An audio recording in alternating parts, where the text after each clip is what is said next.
ख्वाहिश है कि मेरी सास माँ जैसा प्यार करे। आज जैसे ही अर्चना जी ने मंदिर में भजन की आवाज़ सुनी, वह मुग्ध सी हो गई। वह जल्दी जल्दी मंदिर की ओर कदम बढ़ाने लगी। वह वहाँ पहुँची तो देखा कि एक साधारण सी लड़की की आवाज़ में साक्षात सरस्वती जी विराजी हैं। उन्होंने कहा, बेटी तुम तो बहुत अच्छा गाती हो, कहीं से सीखा है क्या?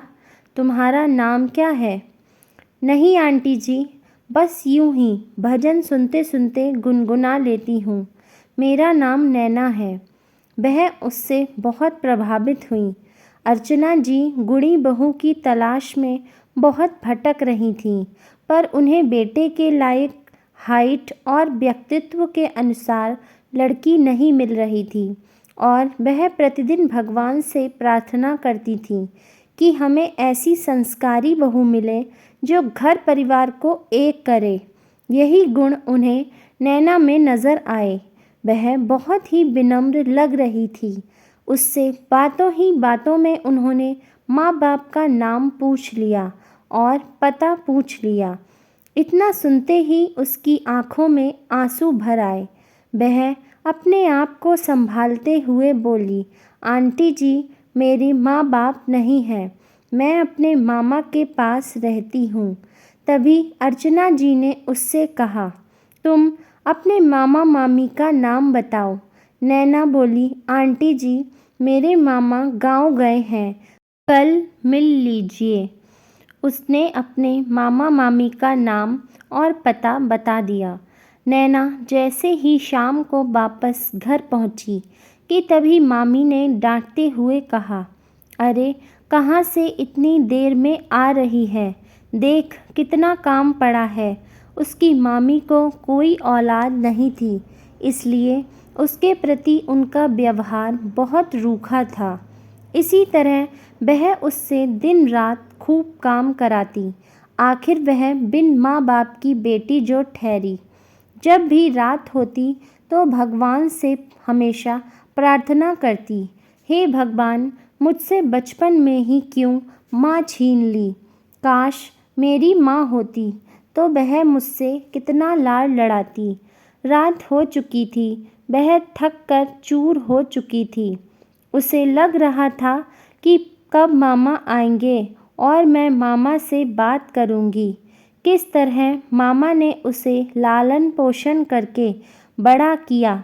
वह उससे बहुत प्यार करते थे, पर मामी एक नंबर की कठोर स्वभाव वाली औरत थी। उसकी माँ के गुजरने के बाद उसको मामा अपने पास ले आए। उसके पिता का होना ना होना के बराबर ही था, क्योंकि वह कभी उसकी खैरियत तक ना लेते थे, क्योंकि नैना के जन्म के समय ही उसकी माँ चल बसी थी। इस कारण वह उसकी शक्ल तक देखना नहीं चाहते थे। वह उसे ही दोषी मानते थे। इस तरह उसका बचपन बहुत मुश्किल भरा रहा है। आज उसे लग रहा था वह मंदिर वाली आंटी तो बड़ी नेक लग रही थी। वह यह सोच ही रही थी, तभी दरवाज़ा खटकने की आवाज़ आई। तभी उसकी मामी ने चिल्लाते हुए कहा, अरे नैना जा देख तेरे मामा आ गए क्या। वह उठकर देखती है। तभी मामा आते हैं तो फिर वह उनको बताती है, मामा एक आंटी आपसे मिलने आएंगी, वह मुझे बहू बनाना चाहती हैं। तब इतने में उसकी मामी यह बात सुन लेती है। अब तो यह सुनकर उन्हें लगा कि चलो नैना के जाने से उनका बोझ कम होगा। उनकी मामी ने उसकी परवरिश की पूरी जिम्मेदारी मजबूरी में ली थी, क्योंकि मामा के आगे उनकी एक ना चली। इसी कारण से अपना गुस्सा नैना पर निकालती रहती थीं। अगले दिन जब अर्चना जी आती हैं, तब वे लोग अर्चना जी का आदर सत्कार के साथ स्वागत करते हैं और उनसे कहते हैं, बहन जी आपका परिवार जैसा भी हो, पर मुझे लगता है कि मेरी नैना के लिए 2 रोटी के अलावा उसके जीवन में सुकून हो। मेरी नैना बिटिया माँ के प्यार को बहुत तरसी है। मेरी यही ख्वाहिश है कि जो प्यार उसको मामी ना दे सकी, वह प्यार आपसे उसे मिल जाए। मैं इसकी मामी के स्वभाव को तो नहीं बदल सका, पर बेटी का जीवन किसी परेशानी में ना निकले, बस यही गुजारिश है। इतने में अर्चना जी कहती हैं, भाई साहब आप निश्चिंत रहें, नैना को एक माँ का प्यार ही मिलेगा। इस तरह वह उसकी गोद भराई के शगुन के रूप में कंगन पहना देती हैं और रिश्ता पक्का हो जाता है। कुछ दिनों बाद अर्चना जी ने अपनी बहू बनाकर उन्होंने नैना को न केवल एक माँ का प्यार दिया, बल्कि उसे प्यार करने वाला पति भी बेटे के रूप में दे दिया।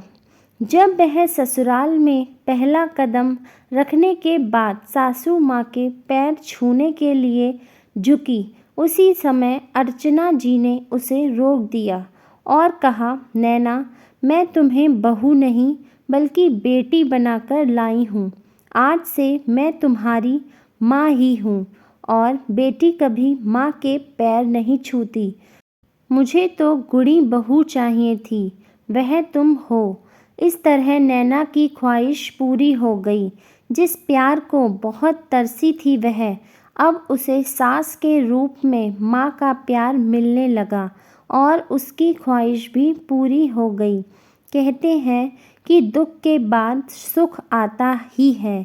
इसी तरह नैना की ज़िंदगी में सुख के दिन आ गए और वह खुशी से रहने लगी। दोस्तों, इस कहानी के बारे में आपकी क्या राय है, हमें कमेंट करके ज़रूर बताएं। यदि कहानी पसंद आई हो तो लाइक करें, शेयर करें और चैनल को सब्सक्राइब करना बिल्कुल भी ना भूलें।